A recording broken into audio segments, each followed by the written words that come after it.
आता एक महत्त्वाची बातमी समोर येते राज्यातील हवामानासंदर्भातली। देशावर भोगावतं एक मोठं संकट, त्यामुळेच रेड अलर्ट जारी करण्यात आलाय आणि महाराष्ट्राबाबत सुद्धा मोठी बातमी समोर आली आहे। बातमी सविस्तर पाहूयात, पण त्याआधी तुम्ही जर HPN मराठी न्यूज चॅनल पहिल्यांदाच पाहत असाल आणि अजूनही चॅनलला सबस्क्राइब केलेलं नसेल तर नक्की सबस्क्राइब करा, जेणेकरून आमचे अपडेट्स लवकरात लवकर तुमच्यापर्यंत पोहोचतील। तसंच हीच बातमी जर तुम्ही आता फेसबुक किंवा इंस्टाग्रामवरती पाहत असाल तर आपल्या हक्काच्या HPN मराठी न्यूज चॅनलला फॉलो करायला विसरू नका।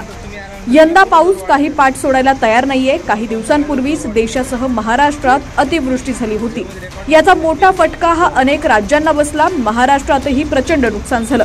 दरम्यान आता पुन्हा एकदा हवामान विभागाकडून पावसाचा इशारा देण्यात आलाय।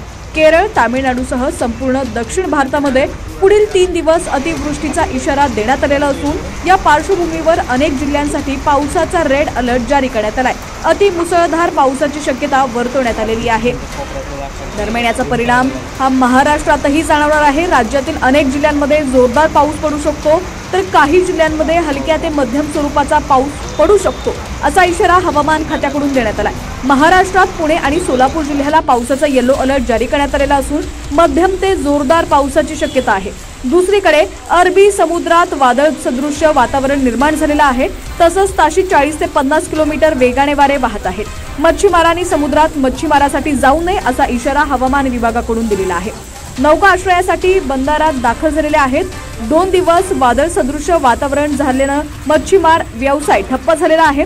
शेकडो नौका आश्रयासाठी देवगड बंदरात दाखल झालेल्या असून यामध्ये स्थानिक नौकांबरोबरच गुजरात, रत्नागिरी, मालवण, वेंगुर्ला येथील नौकांचा देखील समावेश आहे।